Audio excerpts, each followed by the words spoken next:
Hey guys! Today we'll be covering a 2021 drama film called The Road Dance.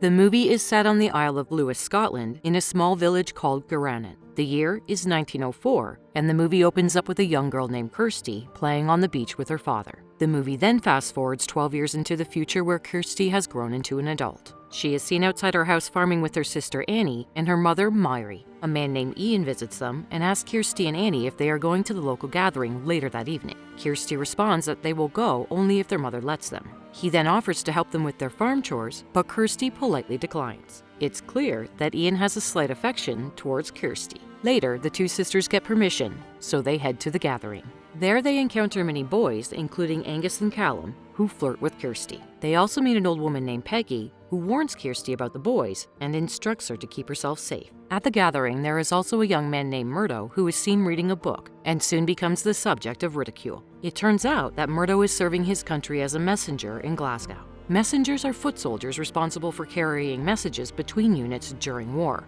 We also learn that Murdo has a little brother, Alistair. After the party, Kirsty goes to the dilapidated remains of a house where Murdo is seen reading his book. It turns out that the two are having a secret affair. While there, Kirsty reveals that she dreams of going to America and starting a new life. Hearing this, a loving Murdo responds that he is ready to go with her. The next day, Kirsty and Murdo visit a beach. It's the same beach she used to visit with her father as a child. It's revealed that Kirsty's father died from cancer a while back. There, the two lovebirds spend some time together and make out. The following day, Ian and the other boys enlist in the military. One of the village elders suggests having a road dance before the boys are sent off to war, to which everyone agrees. The gathering will be a send-off to honor the men going to fight the war. Later at the beach, Kirsty shows Murdo a piece of paper that contains information on how to get to New York via a ship and the price of the ticket. Unfortunately, Murdo reveals that he has been called into England to fight on the front lines due to the increasing severity of the war. Naturally, Kirsty is heartbroken, but Murdo promises that he will marry her and move to America as soon as he returns. On the day of the road dance, Myri gives Kirsty her dress, which she had bought when she and her father were dating. Soon, Murdo arrives and takes Kirsty to the dance, making their relationship public. At the event, everyone is seen having a good time drinking the famous Scottish whiskey and dancing to folk music. Once evening rolls around, everyone is drunk. Inebriated and jealous, Ian grabs Kirsty and harasses her by saying that she is dating a loser. Murdo intervenes, but Ian punches him and knocks him to the ground. Kirsty and Angus immediately help Murdo up, but he reassures him that he is fine. At one point, Kirsty heads towards the hills to relieve herself as there is no toilet nearby. Out of nowhere, an unknown assailant hits her in the back of the head, knocking her unconscious. The attacker then strips Kirsty and assaults her before leaving her unconscious on the ground. Several hours pass by, and when Kirsty does not return, Murdo goes in search of her. Soon, he finds her unconscious, laying face down by the hills. After a while, she eventually wakes up, but lies to Murdo about what actually happened to prevent damaging her family's reputation. Murdo carries her to Dr. McLean, and even there, Kirsty continues to lie. The doctor notices that she has pain in the lower region of her body and begins to raise questions. Nevertheless, he treats her head wound and gives her medication before putting her to sleep. The following morning, Murdo comes to pick up Kirsty and take her home. Once home, Kirsty checks her undergarments and throws away her bloody pad. Later in the day, Murdo, Ian, Angus, and Callum say their goodbyes before they are shipped off to war. Kirsty also shows up to see Murdo off, and the latter gives her a book that contains the ticket fare for New York. He tells her to use it if he doesn't return home. He also tells her that his uncle resides in the States and can help her settle in. Before he goes, Kirsty gives him a necklace which was given to her by her father.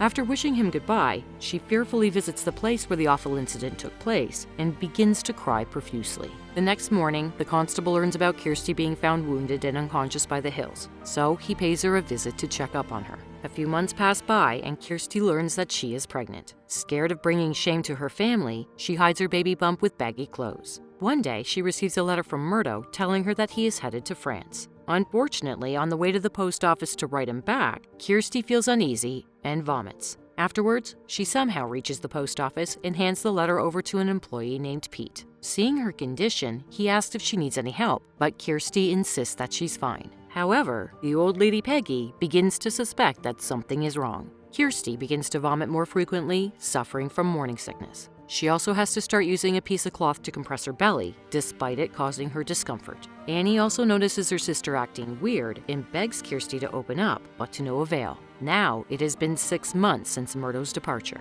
One day, he finally writes Kirsty and reveals that Callum has died in battle. In the next scene, Kirsty and Annie go to Peggy's home to learn knitting. It's revealed that the garments that they knit go to soldiers who are in desperate need of clothing such as socks and so on. Other girls from the village also help in the knitting cause. 2 weeks pass by, and during one of the knitting sessions, Peggy asks Kirsty why she is wearing a huge coat inside the house. Kirsty makes up a lame excuse and excuses herself.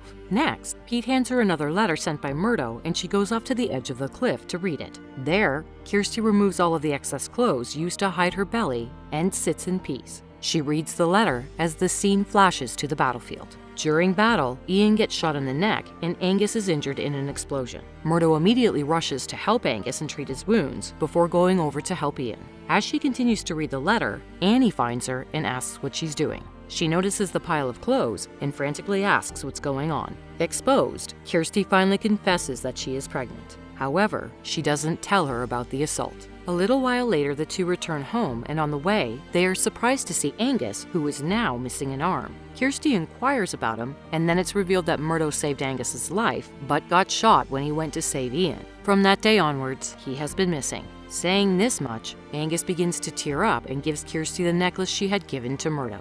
Later, as a devastated Kirsty cries at home, her mother finds out that she is carrying a child. The next morning, Myri wakes Kirsty up and mentions that she knows about the pregnancy. Fed up with the immense burden, Kirsty finally reveals how she got pregnant and that she had been assaulted on the night of the road dance. She asks to meet the doctor again, but Myri refuses, worrying that her daughter's whole life will be ruined. All of a sudden, Kirsty's water breaks, and at the same time, the local priest visits their home. It turns out the priest has come to pray with Kirsty at Murdo's family's request. Afraid of being caught, Myri tells Kirsty not to make a sound, while Annie gathers towels and rags for the birth. Myri manages to stall the priest and get him out of the house. In the next scene, Kirsty gives birth to a baby boy. She asks her mother to hold the baby, but Myri refuses to hand him over, fearing that the two will get attached. Instead, she plans on giving the baby away, but soon realizes that he is pale and has little to no chance of surviving the day.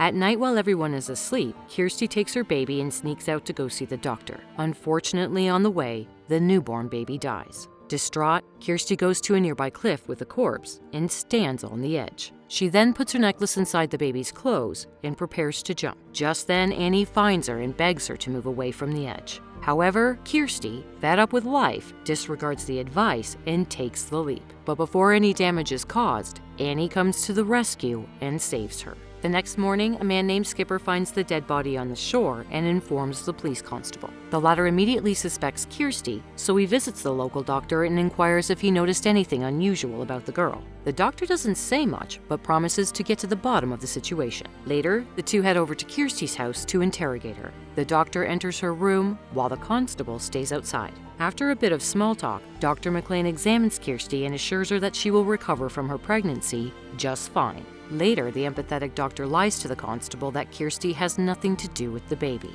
He does so because he knows that the girl is innocent. However, the constable is skeptical, so he tries to get a second opinion. The next day, another doctor named Dr. Connolly is called to check on Kirsty. Luckily, Dr. McLean has already talked to Connolly, and the two have agreed to help Kirsty and protect her. Because of the two similar conclusions by separate doctors, the constable is finally convinced. The next day, Kirsty visits Dr. McLean's home and confronts him. In a shocking turn of events, it's revealed that the man who assaulted Kirsty was none other than the doctor himself. Kirsty figured it out when she smelled the whiskey on his breath. The smell was the same one she experienced when she was being assaulted. Caught, the doctor is left speechless, and he begins to apologize profusely. However, Kirsty is not going to let this go easily. She threatens to expose him, and then leaves when she sees the constable approaching the doctor's house. As she walks away, a gunshot is heard from Dr. McLean's home, and the constable rushes in to check. Afraid of facing the world, the cowardly doctor killed himself.